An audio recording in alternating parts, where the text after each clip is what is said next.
Welcome back to Somewhat Flawed. Today we unravel the secrets of three of the most mysterious and powerful objects in the Wheel of Time: the Ter'angreal, the Angreal, and the almost mythical Sa'angreal. What are they? And how do they work? Let's dive in. The One Power is the source of all magic in the Wheel of Time universe. It's drawn from the true source and split into two halves, Saidin for men and Saida for women. But channeling the One Power isn't easy. It requires strength, control, and limits. Push too far, and you burn yourself out, or worse. That's where these ancient relics come in. Created during the Age of Legends, they can extend a channeler's capabilities far beyond natural limits. Let's start with the most common, and arguably the most mysterious, of the three, the Ter'angreal. Unlike Angreal or Sa'angreal, these aren't designed to enhance the One Power. Instead, each Ter'angreal serves a specific magical purpose. Think of them as relics or arcane tools, some incredibly useful, others deeply dangerous, and many barely understood even by the Aes Sedai today. You've got iconic examples like the three arches in the White Tower, used to test accepted, or the ring Ter'angreal that Egwene and others used to step into the dangerous realm of dreams known as Ter'angreal. Then there are waygates, which open paths into the dark, decaying world of the ways.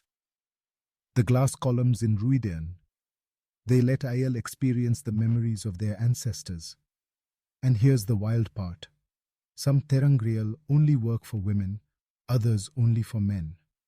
But a few, like the infamous Domination Band, are so twisted they can control another channeler entirely. Worst of all, many Ter'angreal don't even need channeling.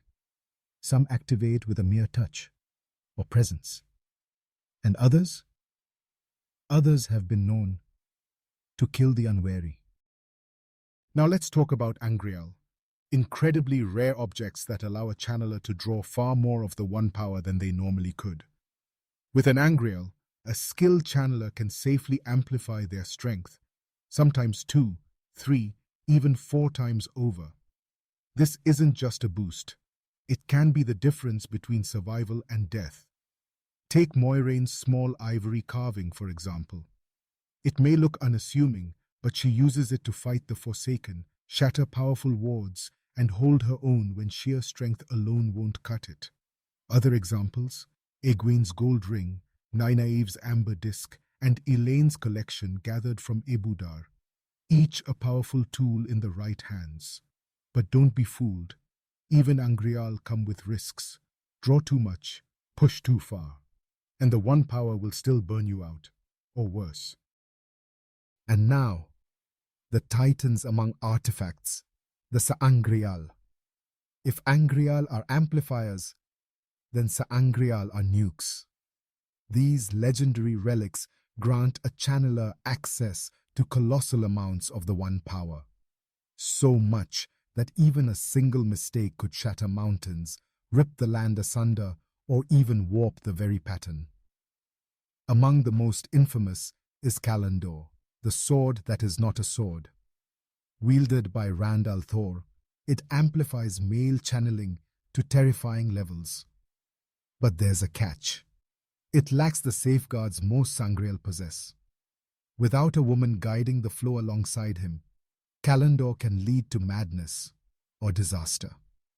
Then there's the Choedan Kal, twin statues tied to the most powerful Sangreal ever created. When Rand and Nynaeve used them together, they wielded enough power to shake the very fabric of the world. And we can't forget Vora's Sa'angreal, the white rod Egwene used in the last battle. An artifact of immense strength, ultimately destroyed, but not before it unleashed one final surge of raw force. These aren't tools, they're weapons of last resort. Only a handful still exist, and honestly, that might be for the best. So, how many of these artifacts actually exist? Well, based on what we learn in the books, the numbers are surprisingly low. We've got around 30 to 50 known Ter'angreal, but likely over 100 still scattered or hidden. Ter'angreal? Maybe a few dozen at most. And Ter'angreal, the true monsters among them, only 5 or 6 are confirmed, with less than 10 ever mentioned. Most of these relics were created during the Age of Legends, a time when science and the One Power worked hand in hand. But after the breaking of the world, that knowledge was lost. The art of crafting them vanished, and the artifacts themselves were buried, stolen, or simply forgotten. Today, some are locked away in the White Tower, guarded with secrecy and fear. Others lie waiting in ruined cities or beneath ancient stone, and a few have already shaped the fate of nations. Whether it's the testing arches, the dream rings, the ancient rods of power, or the world-breaking Choedan Kal, these artifacts are relics of a lost age. But their legacy shapes every major event in the Wheel of Time. They're not just tools, they're weapons, temptations, and sometimes traps.